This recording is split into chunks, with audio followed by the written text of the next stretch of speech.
Des chirurgiens en intervention, image pour nous devenue familière, voire banale. Mais nous sommes au cœur de l'Inde rurale, bien loin de la modernité des grandes villes, et pour en arriver là, beaucoup d'efforts. Tout commence à Delhi. Dans son appartement envahi par les cartons, le docteur Charak, secondé par quelques membres de son équipe, met une dernière main aux préparatifs du 14e camp médical et chirurgical organisé par SOS Memorial Trust. Le matériel lourd est déjà prêt. Il s'agit maintenant de répertorier, classer, empaqueter et repérer les médicaments et le petit matériel. Il reste 2 jours pour tout vérifier et être certain que rien ne manquera.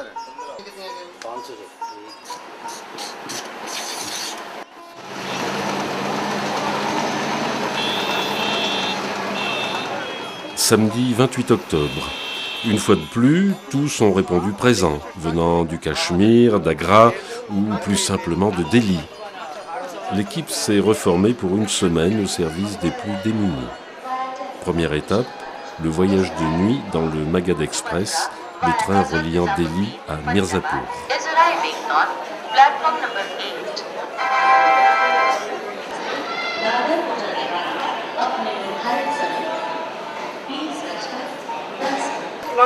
Le moment est venu pour le docteur Charak de nous présenter dans la bonne humeur générale ceux avec qui nous allons vivre durant une semaine une magnifique expérience. Dr. Sani, do you know him? Yes. The only Dr. Sani? The one and the only one?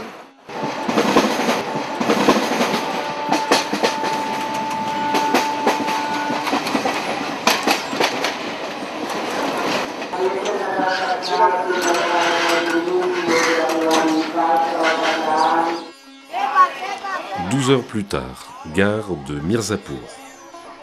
À leur début, SOS Memorial Trust ne parvenait à réunir qu'une quinzaine de personnes pour assurer les camps.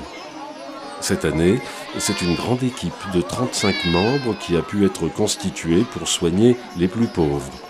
3 chirurgiens, 4 médecins, un anesthésiste, un dentiste, 3 pharmaciens, 7 soignants, assistés de techniciens et d'aides, vont, durant une semaine, offrir leur temps, leur énergie et leurs compétences. Il nous faut maintenant rejoindre le lieu du camp, l'ashram de Hans Baba, à 18 km, soit 3 bons quarts d'heure de route.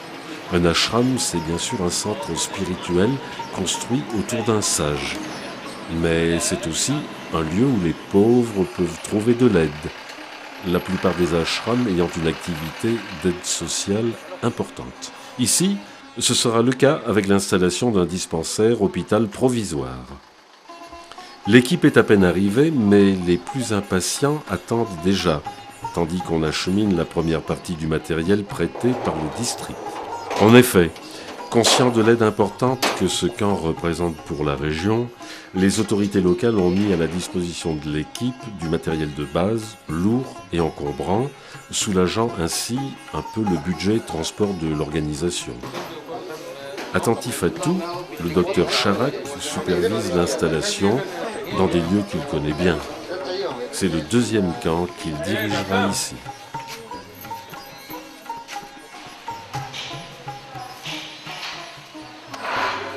Dans ce qui deviendra la salle post-opératoire, les lits de camp continuent d'être installés, tandis que le docteur Ashwani Gupta, un des chirurgiens, évoque la venue probable de 2000 personnes. Elles seront accueillies au premier étage, où quelques salles ont été rapidement aménagées pour les consultations, les prélèvements, les soins dentaires et la distribution des médicaments. Ici, au rez-de-chaussée, 2 petites pièces sont en cours d'installation pour devenir bloc opératoire et salle de préparation. Premier grand moment d'émotion. Après 20 heures de route, l'arrivée de l'ambulance amenant le matériel lourd et les médicaments.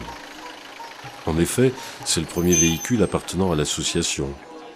Une chance.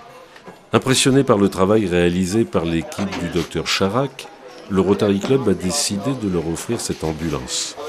C'est une aide précieuse pour le transport des équipements, bien sûr, mais aussi le transfert des malades depuis les villages jusqu'au lieu du camp. Monsieur Mehta, pouvez-vous évoquer brièvement SOS Memorial Trust, nous parler de son fondateur et aussi des circonstances de sa création? La vie de Sri Onkar Singh a fortement inspiré la création de SOS Memorial Trust. C'était le père du docteur Charac. Il était instituteur et croyait aux valeurs du travail, de la discipline, de l'honnêteté et aussi de la solidarité. Tous ses enfants et nombre de ses élèves ont hérité de ces qualités. L'idée de commencer ce travail humanitaire nous est venue alors que nous allions dans l'Himalaya. Nous avions l'habitude de rendre visite aux villageois et nous avons vu qu'ils étaient pauvres et n'avaient accès à aucun soin. Alors le docteur Charac, quelques amis et moi-même avons pensé que nous devrions redonner quelque chose à la communauté et que nous pourrions commencer par une aide médicale. SOS Memorial Trust a été créé pour offrir des soins médicaux et chirurgicaux gratuits à proximité des patients. Car en Inde, il existe encore beaucoup de régions dépourvues de structures médicales. Donc nous avons débuté avec cette idée que nous devrions trouver le moyen d'apporter des soins et des soins de qualité dans l'environnement proche des patients. J'en étais le fondateur avec quelques amis et depuis nous travaillons dans cette optique. Au fil des heures, les coursives de l'ashram accueillent de plus en plus de patients de tous âges, parfois des familles entières en attente d'une aide. Cette jeune mère est venue avec son bébé de 13 jours. Né à la maison, il n'a pas encore été examiné par un médecin. La maman est inquiète de cette grosseur sur la tête. Des voisins l'ayant averti de l'existence du camp, une occasion inespérée d'avoir l'avis d'un bon médecin, elle s'est précipitée, espérant être rassurée. L'attente est longue, mais chacun est prêt à patienter le temps qu'il faudra, dans le calme et la dignité, pour l'inscription sur le registre, sésame pour l'accès au médecin.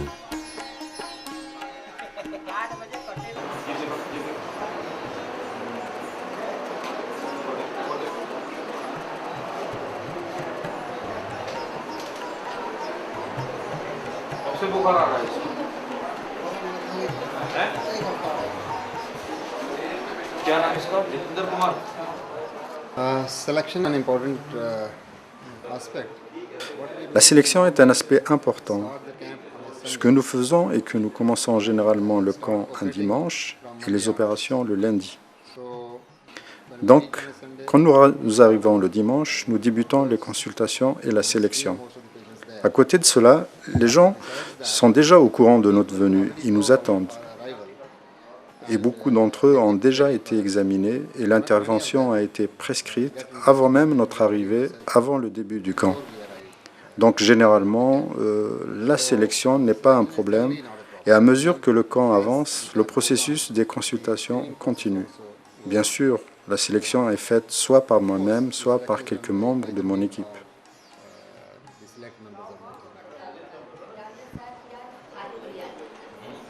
L'opération est décidée. Étape suivante, l'élaboration du dossier, car même dans le cadre de ce camp humanitaire, la procédure administrative normale ne peut pas être négligée. Pour chaque patient devant être opéré, un dossier complet est établi. Identité, poids, âge, antécédents médicaux, traitements en cours. Le malade est informé sur son intervention, les risques éventuels, et son consentement est obligatoire.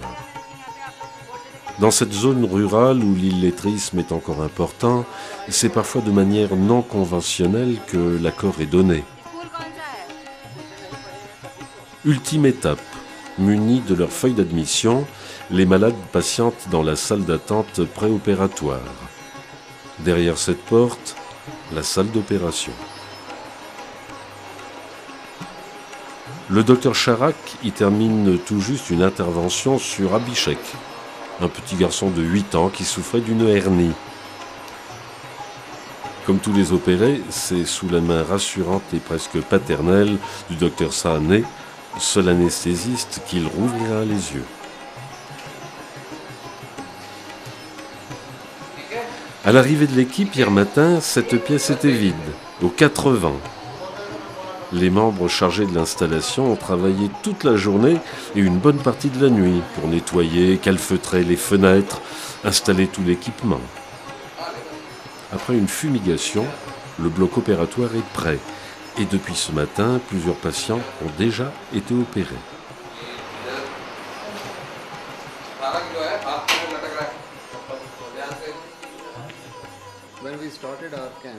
Quand nous avons débuté nos camps, nous avions l'habitude de laisser 2 ou 3 personnes derrière nous après la fin du camp. Ces personnes restaient parfois 8 ou 10 jours après la levée du camp pour assurer les soins post-opératoires, enlever les sutures, enfin tout ce qui est nécessaire pour le suivi de patients. Mais par la suite, nous avons commencé à mettre au point des accords avec les structures médicales locales. À la fin du camp, nous contactons ces autorités sanitaires et quand nous avons fini d'opérer, au moment de partir, nous leur confions nos patients. Ainsi, les soins appropriés leur seront dispensés par les médecins travaillant dans ces services de proximité.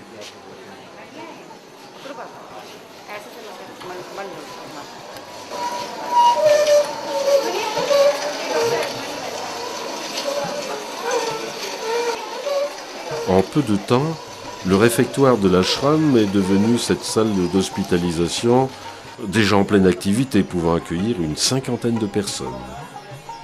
Nous y retrouvons Abhishek, à présent totalement réveillé.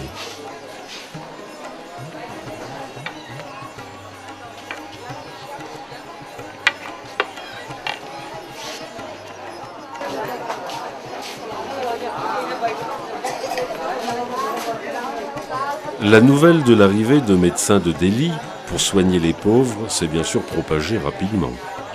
Ceux qui ont déjà consulté en ont parlé dans leur village, à leurs parents, à leurs voisins, et tous continuent d'affluer à l'ashram.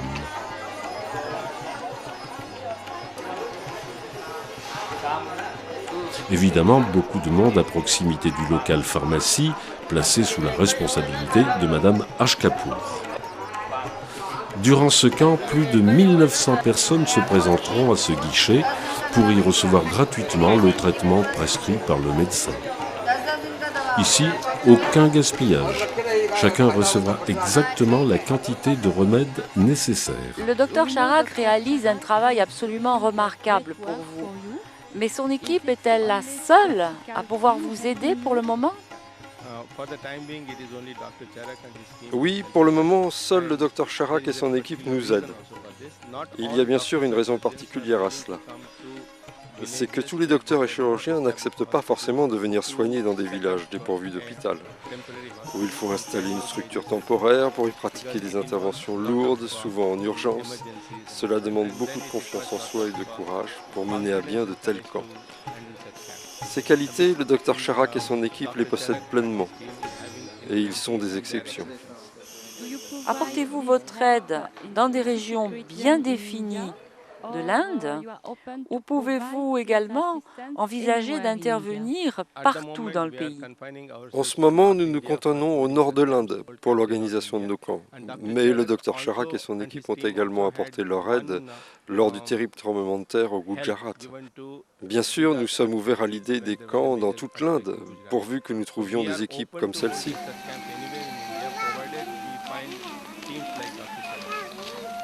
Vindhyachala est au cœur d'une zone rurale où les conditions de vie sont extrêmement rudes. Dans ces villages, pas d'électricité, pas d'installation d'eau, pas de téléphone. Les seules ressources sont la culture de céréales et un peu de bétail. La vache est souvent la seule richesse. Celle qui donne le lait, bien sûr, mais qui procure aussi le combustible sous forme de bouse séchée. Pour cette population, vivant largement en dessous du seuil de pauvreté, se soigner est un sacrifice. Quant à se faire opérer, ce n'est tout simplement pas envisageable. Mais aujourd'hui, ces paysans oubliés vont avoir la chance de recevoir des soins de qualité, et ceci grâce à la proximité de l'ashram mis à la disposition de l'équipe par Hans Baba. Hans Baba est l'âme de ce lieu, et c'est lui qui, au nom du lien spirituel fort qui les unit, a demandé au docteur Charak de venir apporter son aide dans ces zones reculées. Nous sommes en Inde. Ici, le spirituel est toujours intimement lié au quotidien. Il n'est donc pas étonnant de voir tous ces scientifiques de haut niveau venir chaque matin recevoir la bénédiction de Hans Baba et puiser auprès de lui la force de continuer leur mission. Ce moment privilégié de la rencontre avec le sage est l'occasion de s'imprégner des énergies de ces êtres qui ont renoncé à tout pour leur vie spirituelle. Unanimement admirés en Inde, les plus puissants et les plus riches viennent leur marquer leur respect. Une des principales causes de consultation seront les douleurs variées, conséquence de la dureté des travaux des champs. Également beaucoup de hernies. Le manque d'hygiène et la proximité des animaux amènent des problèmes dermatologiques, mycoses, teignes et gales très fréquentes ici. La mauvaise qualité de l'eau est la cause d'amibiase, de calculs rénaux ou vésiculaires ou parasitose. Tous ces facteurs favorisent la prolifération des moustiques qui sont à l'origine d'une des affections les plus fréquentes et les plus handicapantes, on peut même dire un véritable fléau, l'hydrocèle. Caractérisée par un gonflement parfois très important des testicules, cette maladie est très invalidante physiquement. Elle a en outre un impact social et psychologique énorme dans cette société très traditionnelle. Ici, le mariage n'est pas seulement affaire d'individus, c'est aussi l'affaire de la communauté, et les jeunes hommes atteints d'hydrocèle pourront difficilement trouver une épouse. Le retentissement sur leur vie sociale peut devenir insupportable. La seule solution passe par la chirurgie, une intervention relativement simple et rapide.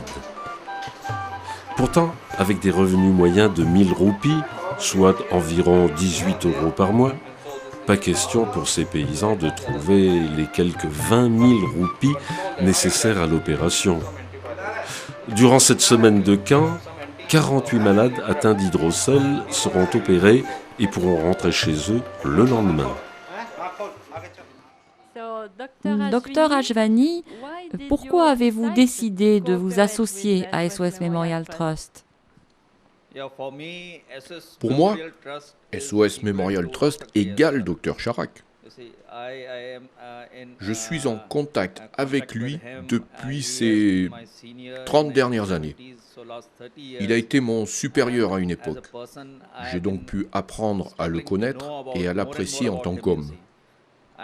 Dans toutes les activités qu'il a été amené à conduire, c'est vraiment le plus dynamique. Sa facilité à pratiquer la chirurgie dans des zones éloignées et dans des périodes très courtes est quelque chose d'extraordinaire. Il faut le voir pour le croire.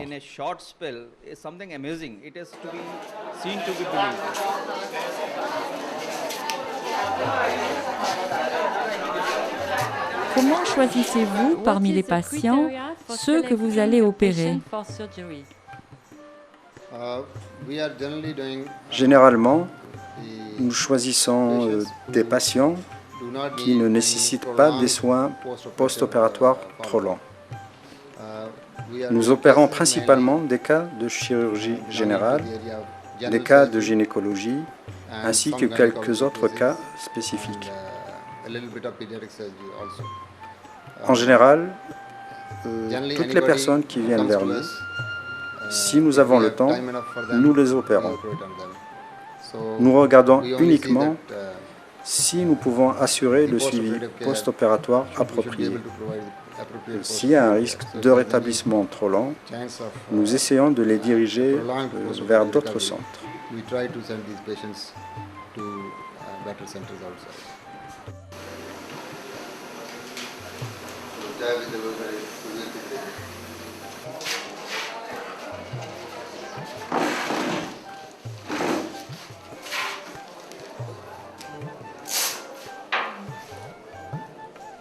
Les malades pourront également bénéficier des soins d'un infirmier chargé des divers prélèvements sanguins qui seront confiés pour analyse à un laboratoire local.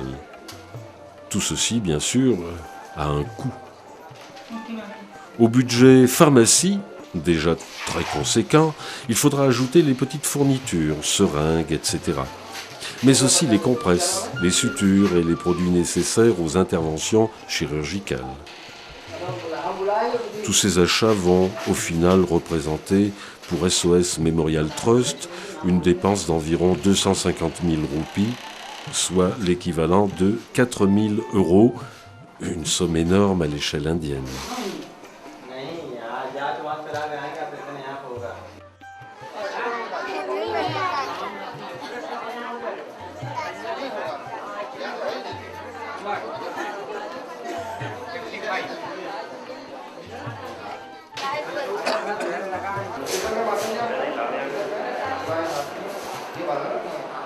Autre fléau dans les campagnes, les problèmes bucco-dentaires. Dans ces villages reculés, les caries, les problèmes de gencives dégénèrent très vite en l'absence de soins. Avec aussi peu de ressources, c'est un luxe que cette population ne peut absolument pas se permettre. Aussi le fait que pour ce deuxième camp à Vindhyachala, un dentiste se soit joint à l'équipe est une occasion inespérée de se faire soigner.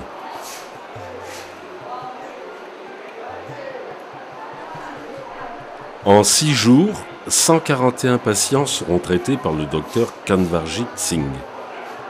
Pour beaucoup, malheureusement, les dégâts sont trop importants et seule l'extraction pourra les soulager.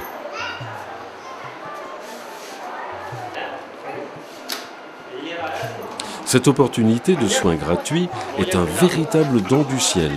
Et ce geste simple de remerciement rappelle qu'ici, le rapport au divin est omniprésent. 80 ans. Il a des problèmes neurologiques qui lui occasionnent une incapacité à se déplacer. Quelqu'un lui a parlé de ce camp et de l'arrivée de bons médecins de Delhi, donc il est venu pour avoir un traitement.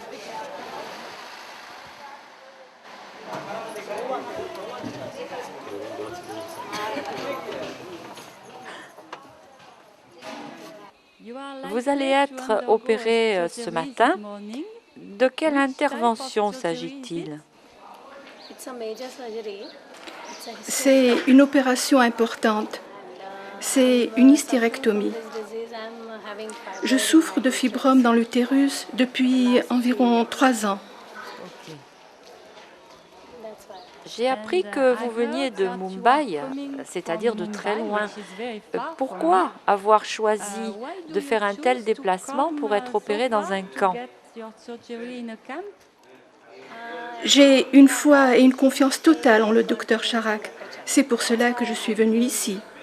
Et maintenant, comment vous sentez-vous juste avant votre opération? Je me sens parfaitement bien. Vous n'êtes pas anxieuse? Non.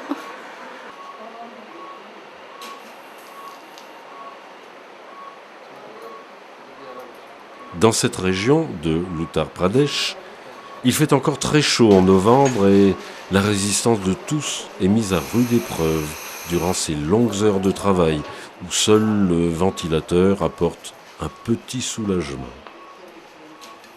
Tous se connaissent bien. Certains travaillent ensemble dans les hôpitaux de Delhi et ils ont déjà fait l'expérience de ces interventions en conditions difficiles lors des 13 précédents camps.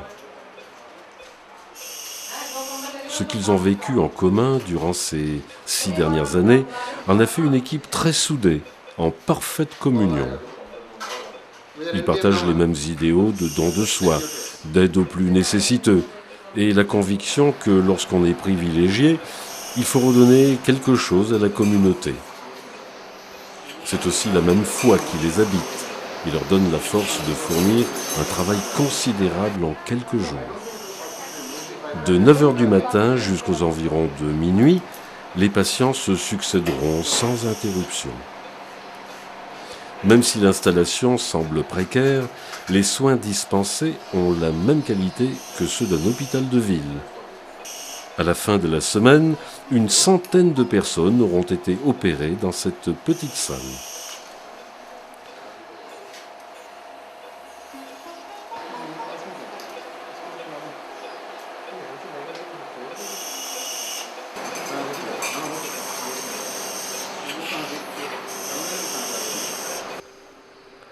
L'Occident n'est pas totalement absent ici. En effet, une partie du matériel utilisé a été généreusement offert en 2002 par la clinique Saint-Georges de Nice et acheminé en Inde grâce aux produits d'une collecte réalisée dans la région niçoise. La firme allemande Karl Storz a, quant à elle, fourni gracieusement des instruments de célioscopie. La haute silhouette du docteur Sahané imprègne véritablement le lieu.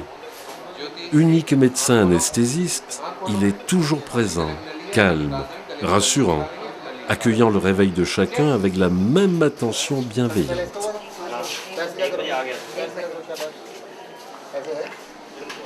Comme dans n'importe quel hôpital, pour les chirurgiens, la journée commence par la visite à leurs opérés et les consignes aux soignants.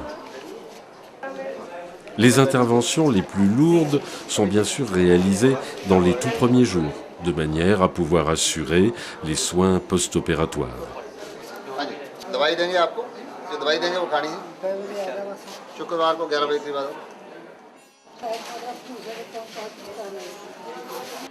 Docteur Charak, nous savons que vous êtes un chirurgien de talent, mais aussi un célèbre astrologue. Vous arrive-t-il d'associer ces deux compétences pour le bien de vos patients? Je souhaiterais pouvoir le faire, mais malheureusement ce n'est pas possible, car la plupart de mes patients ne connaissent pas la date et encore moins l'heure de leur naissance. Et ces détails sont nécessaires pour l'étude astrologique. Vous portez le nom du grand médecin de l'Antiquité, auteur du traité d'Ayurveda. Vous-même, avez-vous acquis certaines connaissances de cette médecine traditionnelle et pouvez-vous les utiliser dans votre pratique? Je n'ai pas spécialement étudié l'Ayurveda, mais je crois que tous les systèmes médicaux sont une forme d'Ayurveda, car la chirurgie était une part inséparable de l'antique Ayurveda. Donc, quoi que l'on pratique pour le bien du patient, on pratique l'Ayurveda. Mais bien sûr, il existe certains principes qu'il faut connaître. Je connais certaines bases, mais pas beaucoup de détails. Je suis intéressé d'apprendre plus.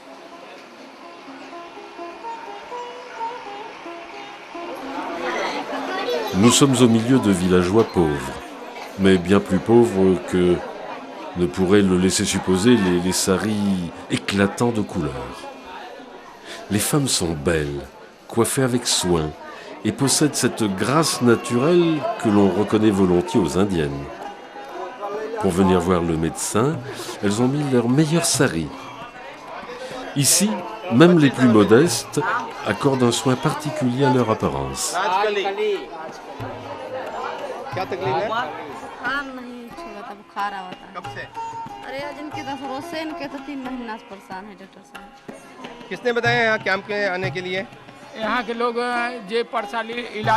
Il s'appelle Mahesh.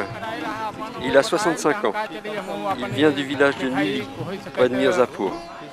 Il souffre d'hydrocèle depuis 1 an.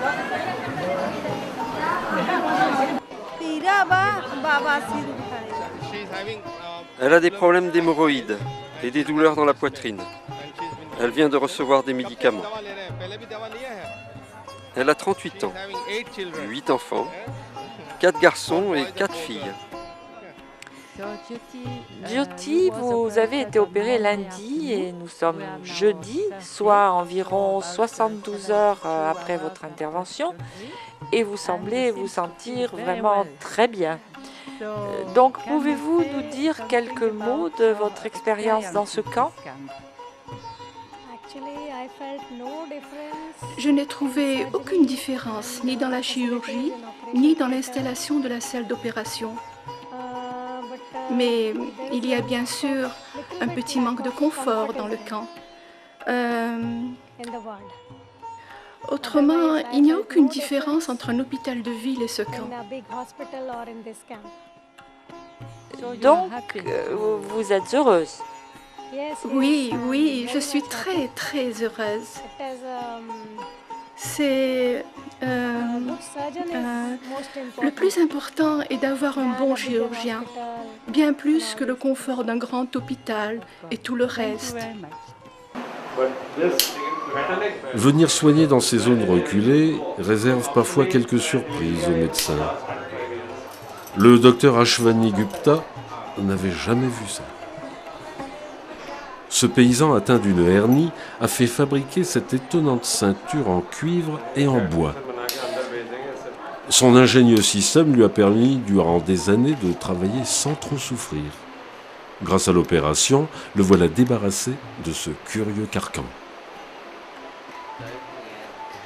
Il est évident que vous réalisez vos interventions dans des lieux aménagés de façon temporaire. Les éventuelles infections post-opératoires ne sont-elles pas un souci pour vous?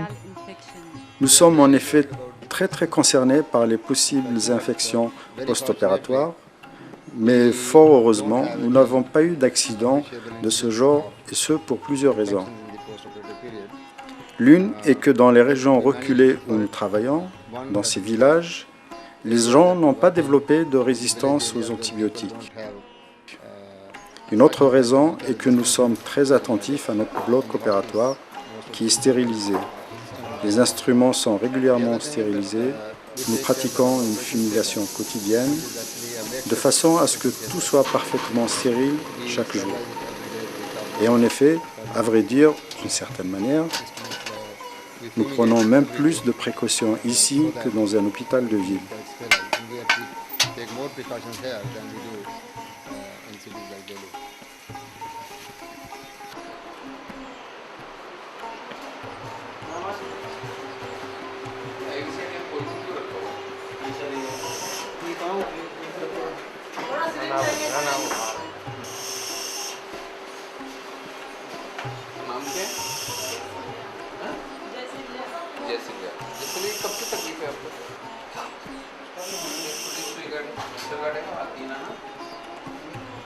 Durant la semaine, 7 interventions viseront à soulager de calculs urinaires et biliaires.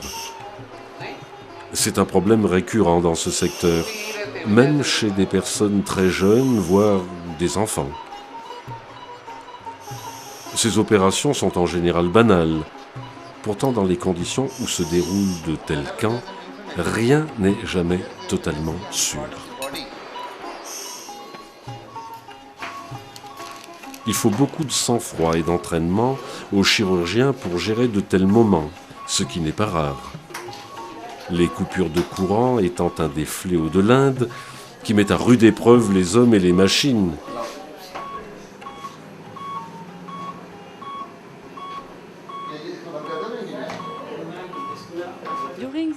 Durant ces 6 années, vous souvenez-vous d'un cas vous ayant occasionné des moments d'angoisse? Voyez-vous, nous avons eu à aider des patients qui ont mis longtemps à récupérer de l'anesthésie ou avaient des moments post-opératoires très mouvementés. Mais nous avons été très chanceux et pratiquement tous les patients ont récupéré totalement après leur opération, et ce depuis 6 ans maintenant. Mais je pense que nos camps sont le travail de Dieu et que Dieu prend soin de nos patients. Nous nous en remettons à sa toute-puissance et nous présumons qu'il est celui qui est responsable de nos succès. Nous avons beaucoup de chance que Dieu nous ait donné cette opportunité de faire ce travail et nous le faisons avec humilité.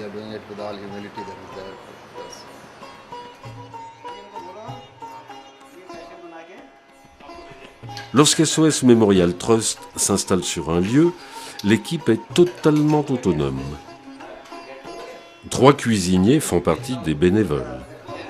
Le riz et la farine sont offerts par Madame Kaushalya Devi, mère du docteur Charak, et proviennent de ses propres champs dans le village de Nougron, au Jammu. C'est sa contribution à l'œuvre de son fils. La nourriture est ici strictement végétarienne, essentiellement à base de riz, de galettes de blé, les chapatis, de diverses légumineuses, les dalles, et de légumes variés, épicés bien sûr. Préparée avec beaucoup de cœur, bien que simple, elle n'en est pas moins délicieuse et particulièrement appréciée par tous. Ces repas pris en commun dans la coursive sont l'occasion de relâcher un peu la tension qu'un tel travail induit inévitablement.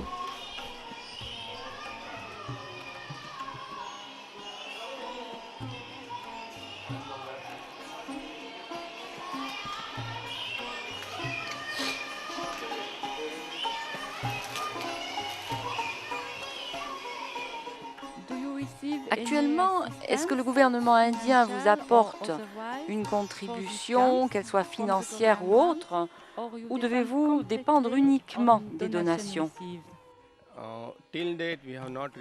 Jusqu'à ce jour, nous n'avons reçu aucune assistance financière du gouvernement. Et c'est seulement grâce aux donations reçues de l'étranger et de sympathisants que nous pouvons réaliser ces camps. Par contre, nous recevons de l'aide de communautés locales telles que des clubs de jeunes.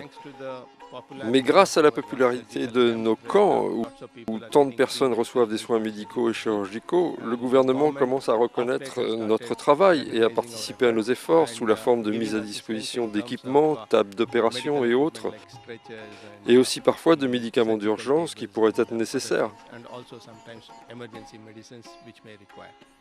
Pour la famille de ce jeune homme, la venue de l'équipe médicale aura été particulièrement perçue comme un véritable miracle, puisque ces 2 sœurs ont été opérées durant la semaine. L'une de la vésicule biliaire, l'autre des hémorroïdes. Sans l'existence du camp, ils auraient eu à débourser environ 55 000 roupies, environ 50 salaires, et la famille aurait peut-être dû s'endetter à vie pour payer les soins. Sa joie et sa reconnaissance sont évidentes.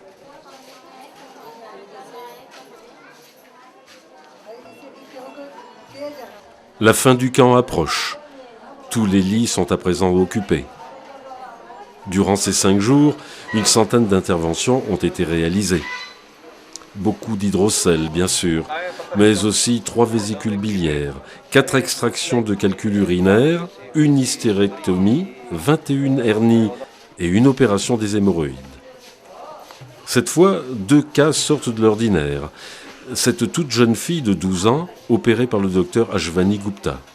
Elle souffrait d'une tumeur assez rare de l'ovaire, un volumineux kyste dermoïde recelant des cheveux et des embryons d'os, et également cette petite fille de 4 ans atteinte de ce méningocèle. Toutes 2 ont été traitées avec succès. La reconnaissance de toutes ces familles est bien entendu à la mesure des efforts déployés. Avez-vous des projets d'expansion de vos activités dans l'avenir?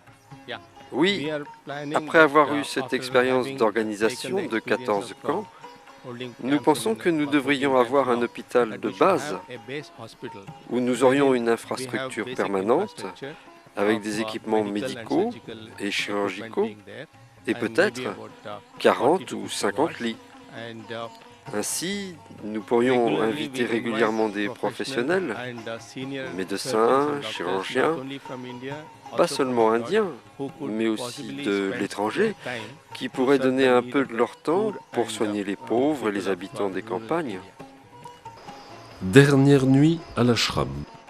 Tandis que certains opérés dorment encore, le temps est venu pour l'équipe de faire le point sur ces 6 jours de travail en commun. C'est très librement que chacun donne son avis, émet ses critiques ou ses doutes et fait ses propositions. Chaque camp apporte son lot d'expériences, heureuses ou malheureuses, ses cas particuliers et la reconnaissance du vécu de chacun face à ces situations est précieuse. Cela permettra d'améliorer, camp après camp, l'efficacité de l'équipe, la qualité des soins et le confort apporté aux malades. Comme à l'arrivée, les membres chargés de la logistique vont passer une grande partie de la nuit à trier, ranger, empaqueter, repérer à nouveau tout le matériel.